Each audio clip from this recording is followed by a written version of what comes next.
Good morning, everyone. This is Jeffy Kennedy, author of fantasy romance and romantic fantasy. I'm here with my first cup of coffee, which is better. I got new milk. That I think was that Trader Joe's milk. Wasn't bad. It was just funky. It was dissatisfying in some ways, and I cannot have less than stellar products here on First Cup of Coffee.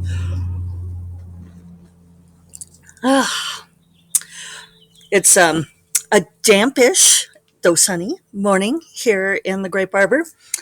We got a huge downpour last night. Actually woke me up, and like nothing wakes me up, but the lightning was really flashing. So you know where my priorities are. The lightning was enough to wake me up and think, oh, shit, getting unplugged my laptop and my phone and closed the window that the rain was sheeting in. Priorities. You guys know that I'm a big one on, like you said, your priorities, you fence off your boundaries, you take care of what's important. So it's funny, this morning, Zencaster is not showing my wavelength on the speaking, which I'm not going to let it fool me again this time into checking and doing the splicing, although it worked out fine. But it's weird that it doesn't do that sometimes. So yes, my tuchus is damp because even though I did um, cleverly set the patio cushions up on end, it was enough of a downpour that it drenched even that. And so, you guys want to know something weird? This morning, as I came out to the Great Barber, both my green man and my green woman had fallen. And I could show you. Here's the green man. I hung him up again, but here's green man. And he had fallen down onto there's like a little flagstone patio here under the arbor, and broke some, but at least, I mean, he's still okay, so it's not a huge deal. And I thought, well, that's odd. It must have been that storm that knocked him down. But the green woman, who's over there, I won't get up to get her, she's on the other post. She was also down on the ground. Is that weird? I mean, maybe there was just like I mean, it did come from the west, so it was coming in. So, and they're both facing west, so maybe it was just enough to um, both of their screws pointed down, sunk down, inclined down, probably because the wood got wet enough or something. So maybe it's just coincidence, but doesn't that seem like an omen? The green man and the green woman. So I'll have to say an incantation over them to put them up warding again. So yeah, that was my strangeness. So it is. I didn't even say, did I? It's Monday, July 5th, which is a federal holiday here in the U.S. It's funny because the calendar says 4th of July or Independence Day observed, which is kind of funny because it should say something else. Like, I know that's standard speak, right? When the holiday is observed, meaning when do you get it off work? When does your employer have to give it to you? But it was observed yesterday. Independence Day in the U.S., 4th of July was yesterday. That was when it was observed. It was still a little bit, I don't half-assed here because people didn't have time to plan, even though New Mexico's now totally open. So, like, they were going to go ahead and do the parade, the 4th of July parade, which is one of my favorite things. They were going to do that here in our community, and they'd even put it in the newsletter, and then they sent out an email saying, well, that for safety reasons, that they decided to just have the parade circle the community center parking lot. I was like, oh, we I was like, which safety reasons? I don't know. Maybe it's because they like couldn't get enough safety people there. I don't know. So we did not go watch people circle a parking lot. We did go out last night, just outside because we're up on a rise, So you've probably seen from some of my other photos, we've got a pretty good view of the whole valley, and so we went out there and we watched. We could see fireworks all the way down to Albuquerque and around the ones down that the city put on. So it was fun to get to see those. But there was also this big storm over Sandia and the Ortiz Mountains. And so there was this fantastic lightning, and we could see the lightning coming down and striking the mountain and lighting up the clouds. So it kind of put the fireworks to shame. It was like, oh, nature. See? Nature. There's a theme here. And then, you guys, I saw a shooting star. So I figure those are all good omens. That's right. That's all good omen stuff. Um, Maybe Green Man and Green Woman are just bringing my attention to nature, because that was definitely the lesson last night. It was like the power and glory of nature completely dwarfed the fireworks. Getting some sunshine on the sparkly gold cup here. Um, it's a work day for me. I did a lot of hanging out this weekend. I got some more things off of my to-do list. It's finally getting down. It's finally diminishing. Um, I was just thinking of one. This is like a stray thought. Like I almost never look at my reviews, but for some reason I was looking at Dark Wizard. I was trying to find something out, and I saw that there was a review that like 11 people had marked helpful. That was all about that it was about oppressing our daughters being in a subjugated position, and that they didn't need to be reading that. No, thank you. And it's one of those things where, like I'm almost never tempted to reply, but I kind of wanted to reply and say, actually, it's not gender specific. Um, but this person clearly hadn't read it. But you have to let these things go. And if people found that helpful, okay. I wanted to say it's not actually helpful because it's not accurate, but whatever makes you guys happy. So, but Bright Familiar coming out Friday. Uh, I did not do any writing last week at all, um, which you guys knew if you've been listening, and it was good. It was good to have that break. I even took a nap yesterday afternoon. I tease my mom because my mom's always like insists that she doesn't nap, but she does. And then she'll always say, "Oh, I took a nap and I don't nap." Um, it's like, yeah, except when you do nap. She's conceding that maybe that has changed. But yesterday afternoon, I was sleepy, and David's like, "Why don't you take a nap?" Maybe I will, because I really rarely nap. Well, I won't say I don't nap, but I'm not a regular napper by any stretch. And boy, I slept for 2 hours.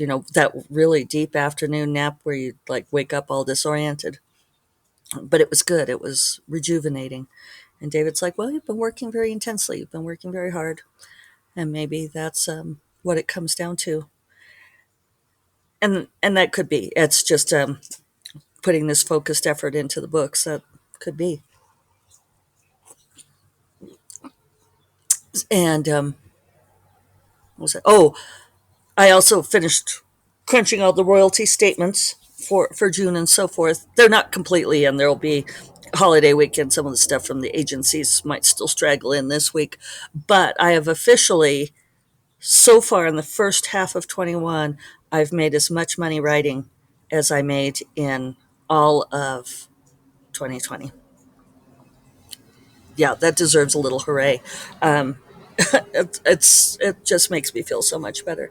And I was going to, well, I didn't look up the percentage. I had it in mind I was going to do it, but I'm not going to sit here and calculate it. But it's largely indie. It's from the self publishing. Um, at least it's hard to tell because the trad money, a whole lot of it comes in December. They do a lot of reconciling at the end of the year, so I won't really know. But I think that often say that my Indian trad income goes back and forth 60-40, 40-60, depending on the year. And I think this year it's going to be heavily skewed indie. Trad is just not paying all that well, which is unfortunate, but there we are. So, um, so today I'm going to try a new thing. We'll see how this works. You guys know I normally do 3,000 words a day, 5 days a week, and I was looking at my schedule. I need to start writing The Dragon's Daughter and the Winter Mage. Um, for those of you waiting for wanting gray magic to come next, I'm sorry. I'm trying to keep to this schedule. I already was scolded by one person who's like, I have to wait till December. One of the early readers of Bright Familiar. She was texting me yesterday with all of her love and joy, which is great. Thrasher, Curved Bill Thrasher, coming to visit.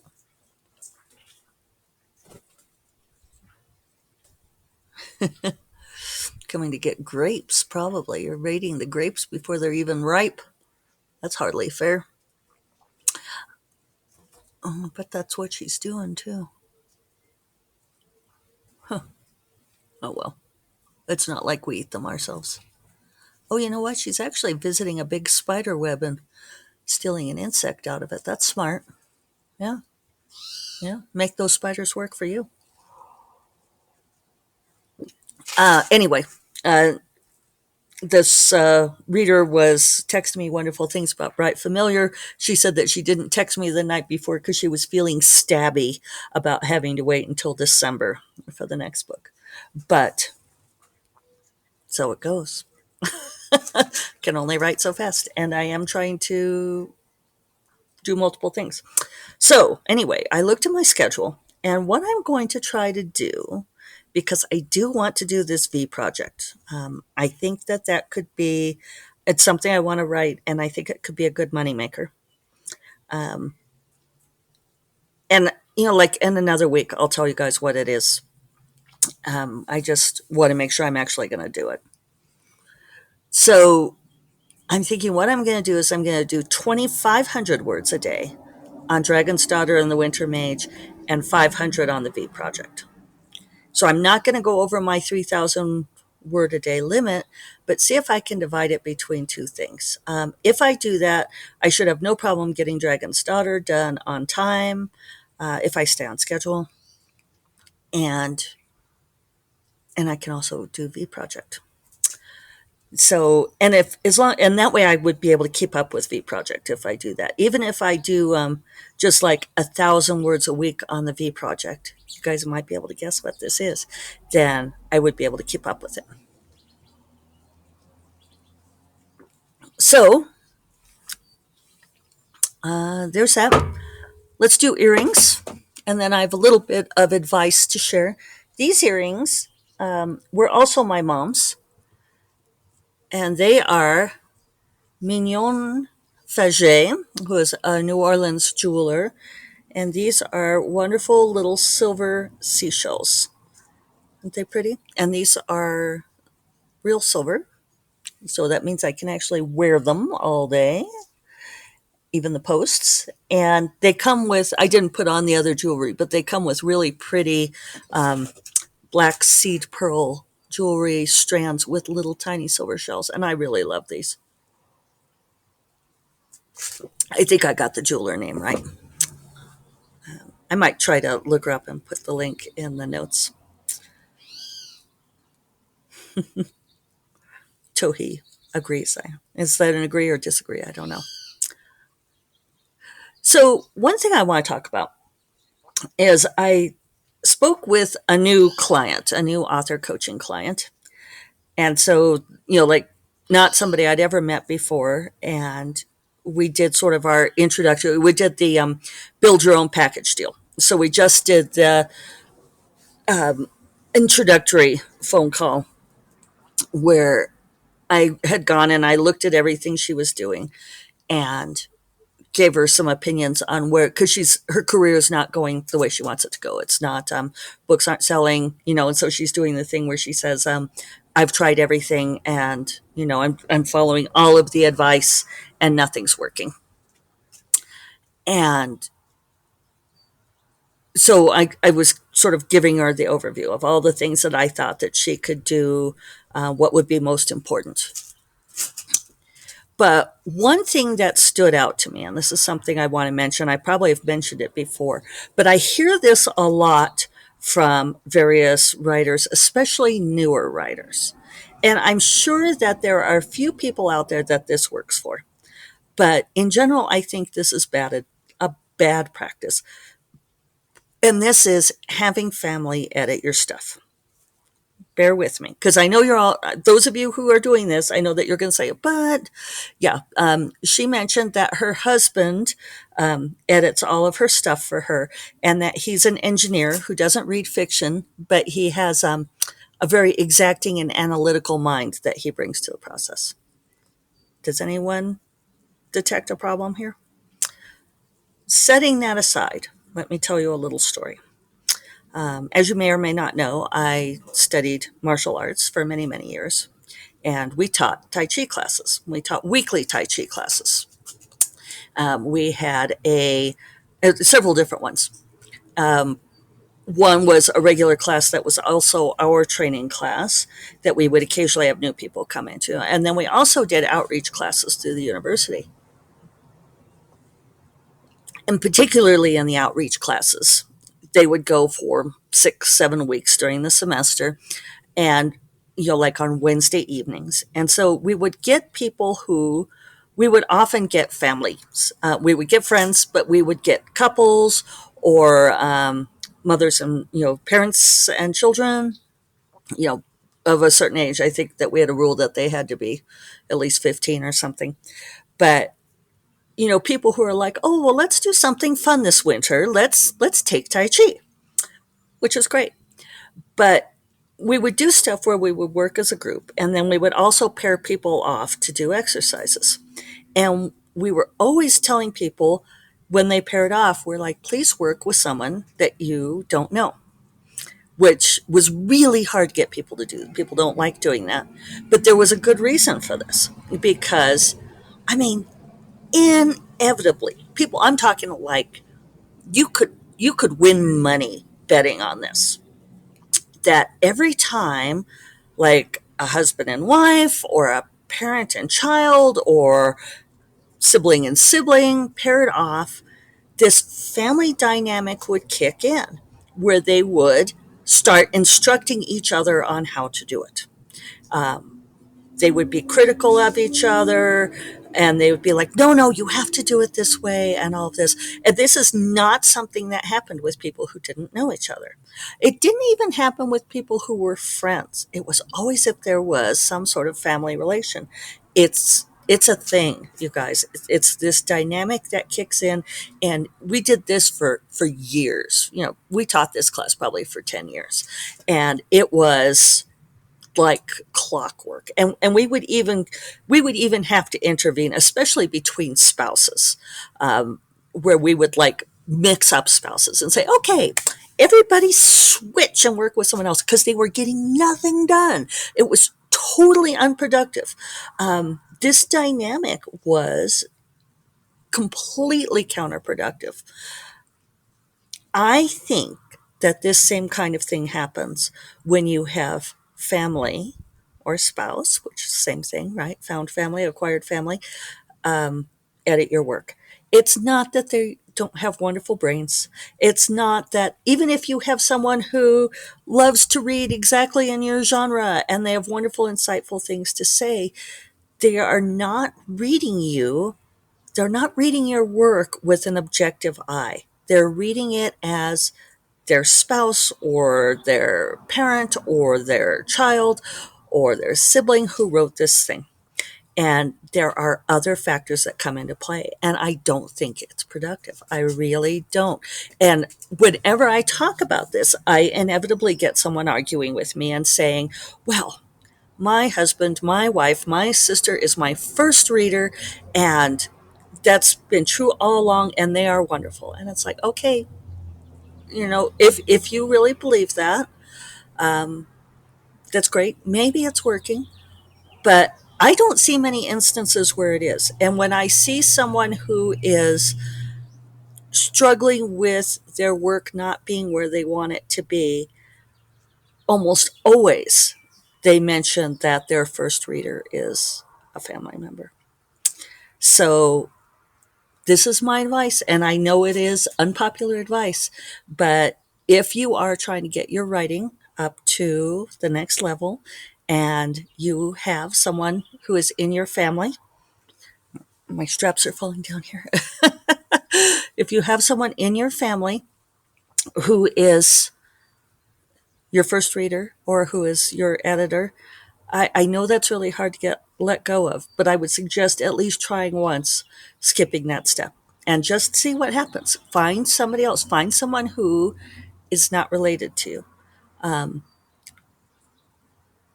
it's just, I think it makes all the difference in the world. I really do, and I'm speaking of this as an advocate for you and for your work. Uh, I know that family dynamics can be tricky, but seriously, this is some of the best advice I have to give. On that note, I will remind you all that First Cup of Coffee is part of the Frolic Media Podcast Network. You will find more podcasts you love at frolic.media/podcasts. I will talk to you all tomorrow. Take care. Bye bye.